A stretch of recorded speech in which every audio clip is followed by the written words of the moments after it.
Okay, it's actually fairly late, so I should be sleeping, but just thinking about cats today, and I know that e-beggars use them for their purposes, but a lot of people say to me cats are weird, cats are strange, but cats are great social teachers, I believe. I see people with dogs and all that, and I used to have a dog myself, and we've been dog people most of our life. My dad never really liked cats, but we've always had dogs being on farms and everything like that for sheep and whatever. And one of these things with a dog, you can give it a command and it'll do the command, and you're number one, and the dog just follows your command, and cats, it's not like that. But there's guys that I've come across who I think are incredibly daft. I'm not great with girls. You all know that. It's obvious I'm not married, am I? I'm not here with a girlfriend. I'm not as good as I could be. I swear too much and everything like that. I know. But there's guys I've come across who are just absolutely clueless. And there's this idea amongst some of these daft guys out there that if a girl looks at you, she's got the hots for you. And I'm sitting there like, oh, she must be into me. If she looks right at you and gives you the full body stare up and down, maybe she is sort of into you, or she's at least checking you out, assessing if what she thinks of you, by looking you up and down. And that might be the case, but some of these girls are just glance randomly at a guy and it's like, oh, she's got the hots for me. No, she doesn't. She's just looking around the room. They get bored, it's just, so they start looking around, seeing who's here and what's happening and is anything interesting, and she's just looking around the room. Doesn't mean they're in love with you. And it's sort of like with dogs, you ain't going to learn much because you give the order and they do it often enough. But with a cat, it's really, they do their own thing. But there's certain ways and means that you can sort of make it all happen, and certain things that occur. With my cat, and a lot of people, who haven't owned a cat for a long time would probably barely believe this, but if I say pussy, she'll often answer me with a meow. And there's a video where I showed her outside, and she done exactly that. And this is, it's crazy how these things happen, but you sort of, it gets to that point where you can say a name and she'll actually respond with a meow. Now, I can call her and she'll come to me as well. And people, cats don't do that. That's only dogs. You can get it to happen with cats. But she's got certain times of the day that she goes through. In the morning, she's very affectionate, comes up, wants to be patted, all that sort of stuff. At night, just before, I can call her up and she'll sort of come up, but then when I go to pet her, it's like, oh, I didn't really want to be patted. She never wants to be patted at night. She wants to stay outside and run around. And you get to know what she likes at what times of the day. But it's a real sort of a thing in, like another one that gets people confused is when they pet a cat and the cat sort of gives them a little nip or sort of, scratches them.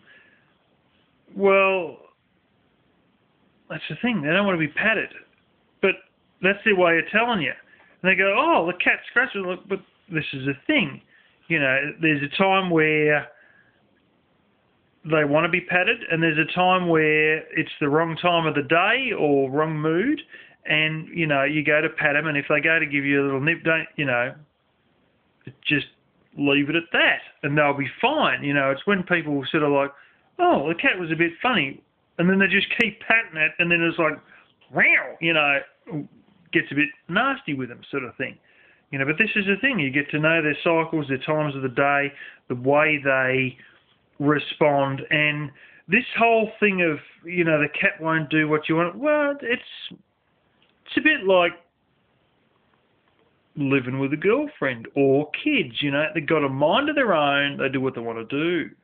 And cats are great teachers of that. And people, go on about, having children, they wake up in the middle of the night and blah, blah, blah.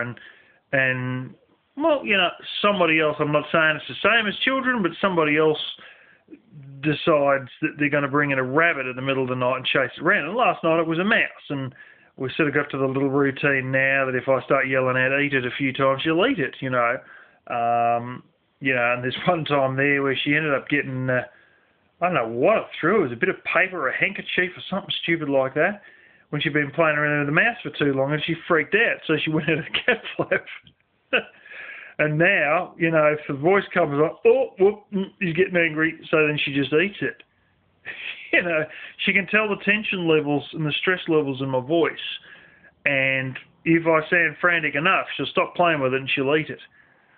But it does wake up in the middle of the night and that, but I've worked out how to do things so she obeys me, not just keeps chasing the damn thing around under the bed. And it's to do with the tension in your voice.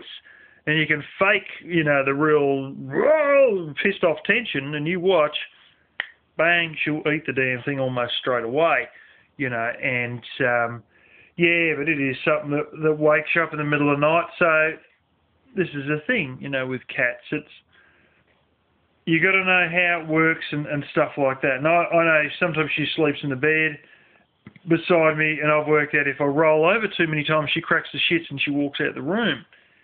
But if I try and stay in the same place, or turn over but get in the same position I was in, so we're still, she's still tucked up beside me effectively, even if it's the other side of me, then she's fine with it, sort of thing. And it's, she had a little incident there. I don't know, like I've had to put out a bit of poison, and there's some that's specialised for dogs and cats. They need a huge dose of it to kill them. And she may have eaten a mouse that was partly affected by it, and she was asleep, and she woke up and instantly threw up. Like, she's laying beside me. I moved. It woke her up, and she just went, blah, and frickin' vomited. And, oh, shit, she ain't done that before. Well, there's one time where there was someone chucked on the bed when she had kittens. Not much. It was very watery. It was just a few biscuits. But, holy smoke, like...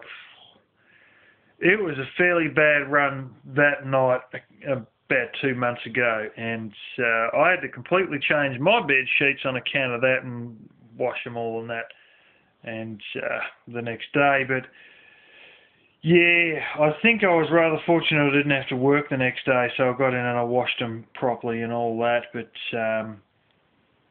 there's still I haven't put those ones back on because I've got a second set and they're still on there. So. Well, no, I have now. Oh, whatever. Anyway, it's one of these things, they're real great teachers for unwritten rules and sort of developing your sixth sense in a social context. And while I'm definitely not great at that sort of stuff, I've learnt more than I would have not having a cat. Even with simple things like they won't take commands directly, but there is steps and procedures and stuff and ways around it to make it happen that's never ever a direct hit, but it's you pull this string, you pull that string, you pull another string, and guess what happens? Then she'll come to you, then she'll do this, do that, stop chasing the mouse around and eat it, and, stuff like that. And, so they are fairly good social teachers, with, I won't say manipulations, but ways of, sort of getting to a goal when you can't get to it directly. And while I will never sit there claiming to be a social expert completely, I understand some things, like the mood of a crowd and the way the general, people might be thinking. A lot of the time, not all the time, particularly not with dealing with women and stuff like that. But, that cat has definitely taught me a few things that I otherwise wouldn't have worked out.